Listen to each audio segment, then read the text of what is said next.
And now, an 8th special presentation. This time on Art Beat Nation. The art of trash just might be beautiful.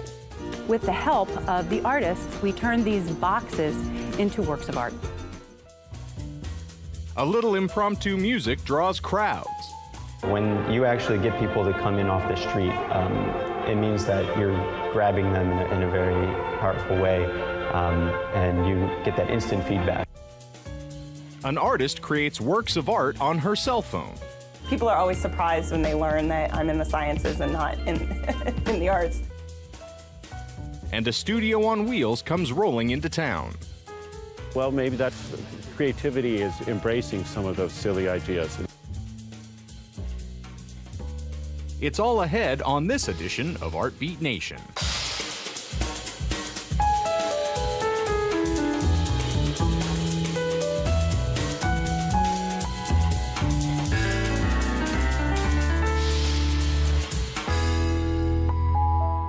Funding for Art Beat Nation is made possible by contributions to 8 by viewers like you. Thank you. Art is often synonymous with beauty and elegance. But in one Sacramento, California neighborhood, local artists are finding beauty in an unlikely place. Take a look. When we first came up with this crazy idea, we were not sure how well received it would be. Our goal is to reintroduce our neighborhood to Sacramento. We reviewed what we've done in this area. We did aggregate mining. We did truck farming. We did recycling. We did warehouses, lots of warehouses. We did a lot of trash, and we wanted to brand our community using something creative. So we decided on art. And what better thing to use as our canvas than our history, and that is dumpsters. You see them all over the city, whether you're in the best part of the city or the not great part of the city. With the help of the artists, we turned these boxes into works of art. It's just challenge. It's just another challenge, and I like that. I'm very interested in public art, and I think this is an interesting form for that. It's a little confusing to explain to people. I think I really like that when she said dumpsters, I think I was laughing so hard. So I like that. I like the idea of painting a dumpster. I think with this type of a thing, it's a very nuanced surface. There's many different ways and layers you can approach this type of a surface. It opens up this potential for things, you know, it becomes now a container of possibilities. Just to enjoy, the differences between the front and the back and the colors and the characters.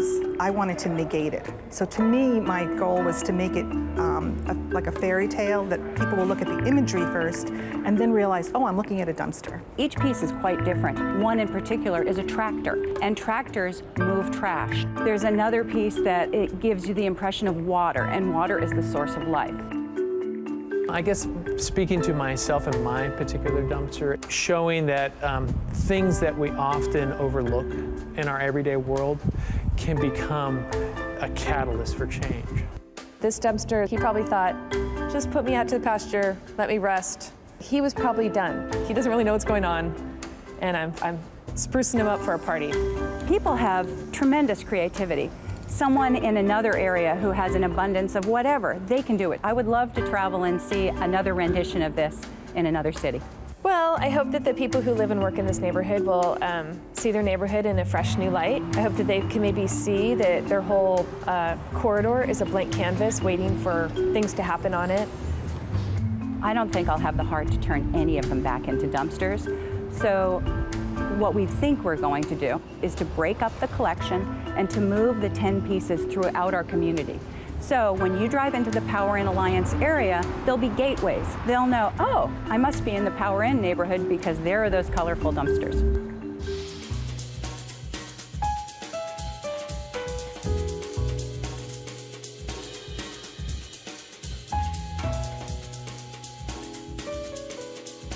Who says there's no place for Chopin and Mozart in South Beach, Florida? It might seem an unlikely venue for a classical music fix, but think again. Once a month, a group of local musicians comes together to perform, and anyone who happens upon their impromptu performances is welcome to listen.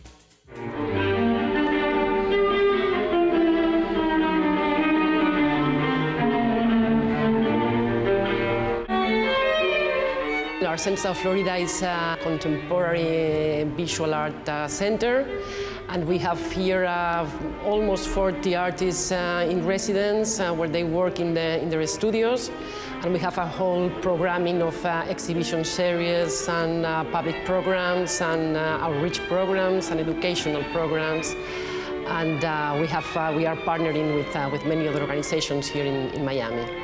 We think that collaboration and partnerships are a must between cultural organizations, and we are really, really happy and proud to have the New World Symphony here at the Art Center, such an amazing organization with very, very talented and bright musicians, and it's a pleasure having them here playing once a month. It's the opportunity of listening to classical music in a very different environment, and I think that it enhances a cultural experience. The audience have the chance to listen to chamber music in an environment with contemporary visual art, and they have also the chance to get in and out and wandering around their center, meet the artists, talk to them, talk to the musicians. I think that is a very, very fresh program.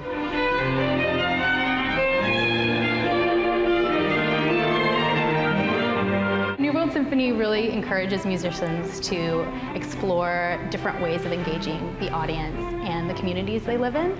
So we have a number of different concert formats that allow the musicians to explore their own ideas inside the concert hall, and it also provides them inspiration to bring those ideas out in the community, just like you see here tonight. The name Impromptu sort of stuck out as representing this spontaneous nature, almost maybe more for the audience than for us, because the concerts are planned in advance, but the audience doesn't know they're going to see a concert until they walk by most of the time. So that's the impromptu part of the series. We have the people who are just walking by, and they look in through the window and they're like, what's going on?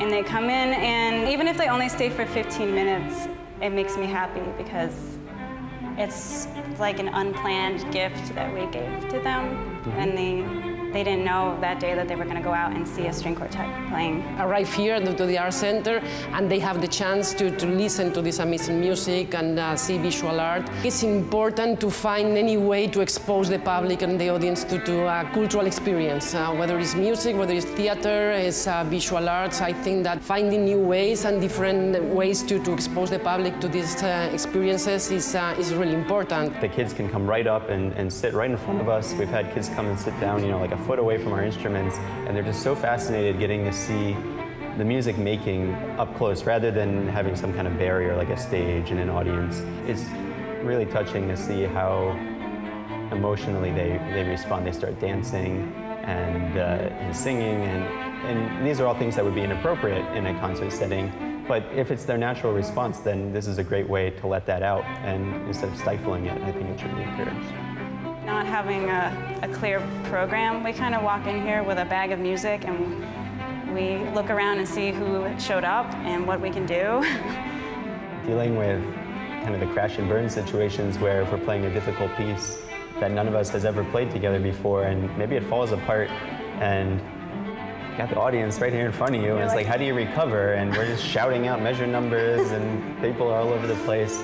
But I think as embarrassing as that can be sometimes, it definitely puts everything on a more human level for the audience too, and it doesn't need to be perfect. In this setting, that's not the goal, and it's probably more fun to see that it's a process. Music making is a process. It's not just, doesn't just happen. I think this venue is so great because the windows just catch so much attention from the people passing by, and it's a really relaxed environment. People get inspired to come in, and it's always kind of surprising to me to see the types of people that sit through an entire chamber music work. Because often in a concert you get fidgety, you get tired, but in this environment where it's very relaxed, the musicians are wearing street clothes, if you will. They can just sit and take it in, and it's really surprising the types of people that seem to enjoy it. When you actually get people to come in off the street, it means that you're grabbing them in a very powerful way, and you get that instant feedback of whether what you're doing is creating a response. And the longer people stay, you can tell how interested they are and that you're really connecting.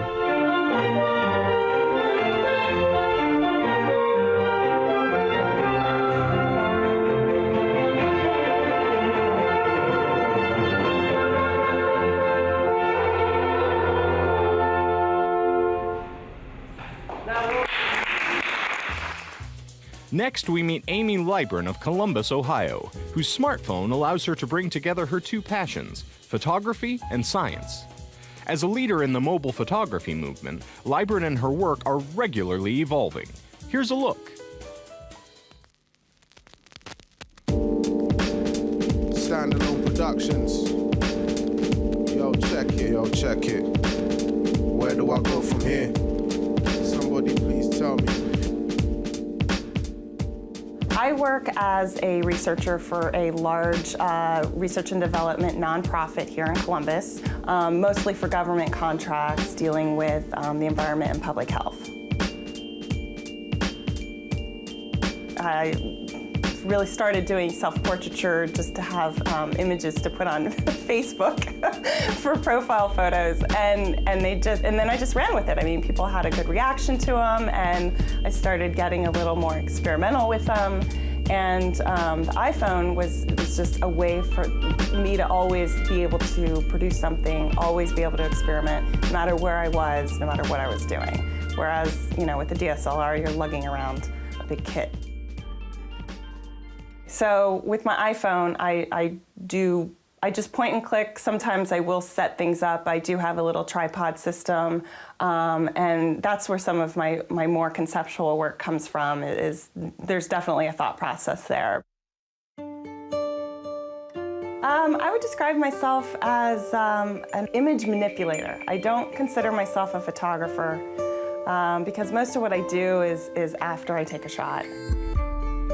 The post-production for mobile photography is pretty complex with my work. Almost all of my images are 2, 3, 4, 5 images combined into one. I do a lot of superimposing. You know, for the most part, I try to do as much as I can in the field, so to speak.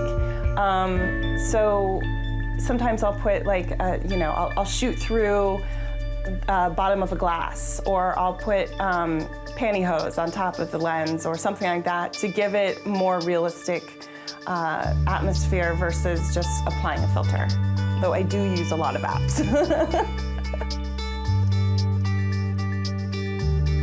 My work has evolved quite a bit this past year. I was exploring new ways to display my artwork, and one of the things I've been doing lately is transferring images onto wood. And then that developed into taking scrap wood and creating these mechanical interactive pieces where I'm inviting the viewer to touch them, to play with them, to maybe pull on something to reveal a hidden image. If you really look at my work, if you know my work, it's actually a pretty straightforward evolution. My images themselves invite the viewer to interact with them just because they're they're narrative and they're storytelling, and everybody who looks at my work gets something completely different out of them. For example, I have an image I recently did where it was shot from the floor and you just see feet dangling over the floor. And I've heard everything from she's hanging, to she's jumping for joy, to she's floating, to she's, disappearing, and people have always interacted with my work in that way. So to move on to actually physically interacting with my work seemed like a logical progression for me. I have very vivid dreams, and I keep a notebook beside my bed, and every night before I go to bed, I get on Pinterest for about 10 or 15 minutes, and the inspiration just comes from everywhere. It could be a picture of a forest, it could be, I don't know, a donut, it could be anything. When I look at Pinterest and get that inspiration right before bedtime, then I tend to dream a little bit more. And then when I wake up in the morning, I sometimes have a concrete idea of what I want to do. I am not making art every day. I wish I was making art every day, but the inspiration comes and goes. I'm shooting photographs every day. Now, whether I do anything with them or not is a whole other story. People are always surprised when they learn that I'm in the sciences and not in the arts. I have so many ideas. I don't even know what's next. It's just whatever hits me at the moment. Somebody please tell me what now? Despite the amount of times I've been knocked down, my feet keep trotting on somehow. But I'm feeling a little lost now. Somebody please tell me what now?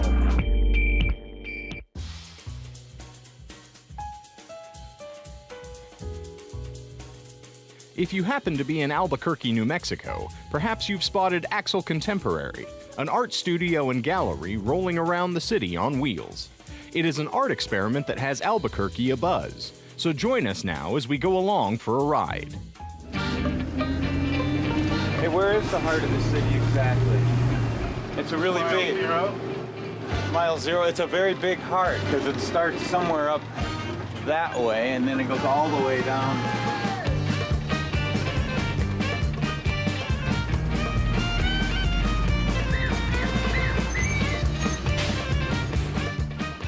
We're working with 516 Arts, and they have a project called Heart of the City about downtown Albuquerque.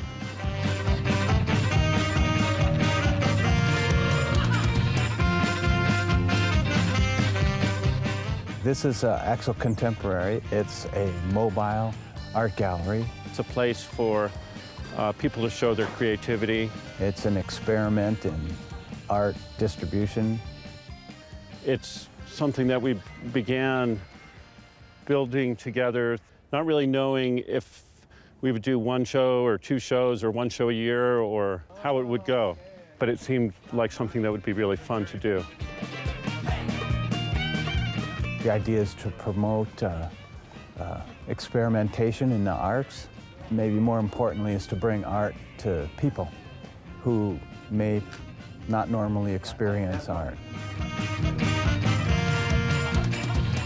I find that a lot of times artists are working with galleries. They're tied into doing one kind of art. And so it was a way to be, both for myself and for others, to be able to show a more diverse body of work. Installation projects, performance art, promoting the idea of things outside the van. We did a haiku road sign project. We asked the Poet Laureate of Santa Fe to select 32 of these. That's a really great way of seeing the community and allowing them to express themselves. Some of the artists we show have never shown before. Some have been showing for 40 or 50 years. We were able to expose a lot of people to artwork who choose not to go to galleries or museums for whatever reason. A lot of people come to our gallery because the truck looks really cool and they love trucks. And then they come in and they see the art and they find that really interesting.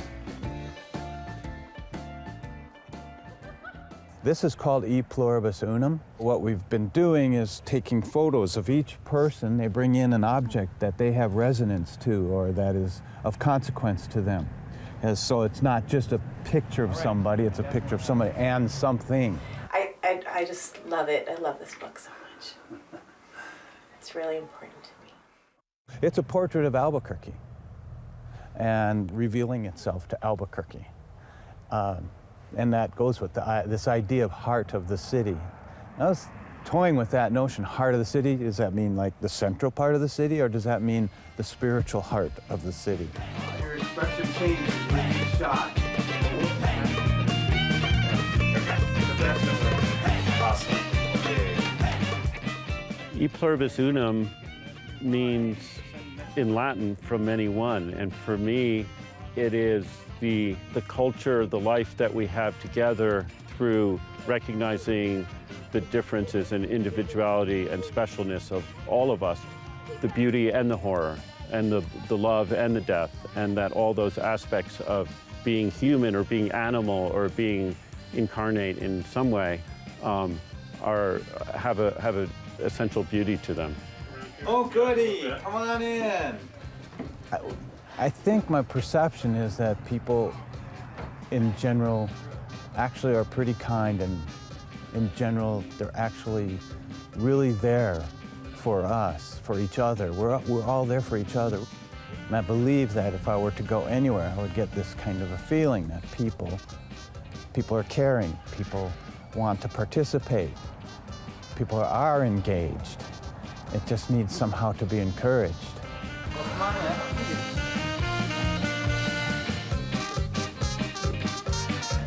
right. So, raise it up a tiny bit.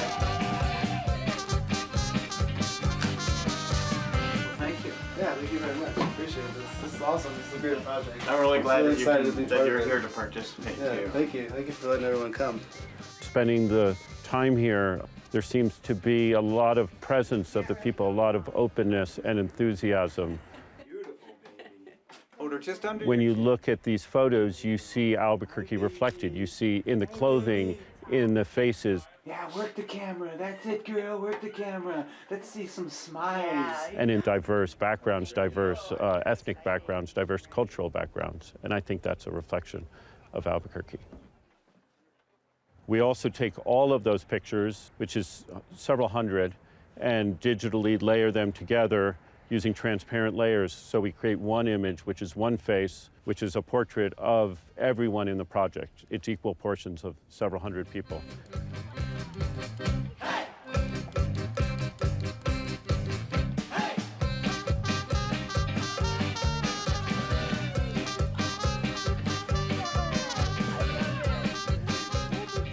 And particularly with this project, I find when I meet these people as individuals, it gives me great hope, great optimism.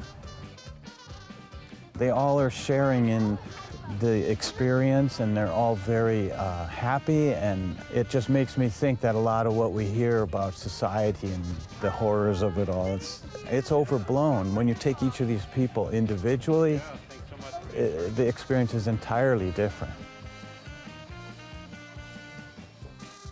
I feel like this is something we started out of a spirit of play and fun, and I don't feel like we have some deep, important message we're trying to communicate. I think the message is what people take from it. I think people's enthusiasm for what we're doing is, the message is part of that. Right, great.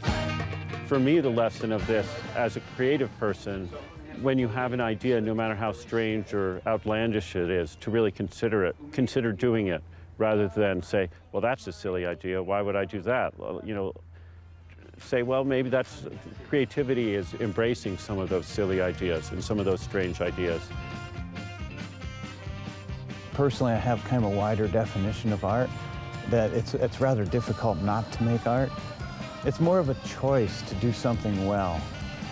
It's a way to express yourself, to know who you are, and then turn around and give it back.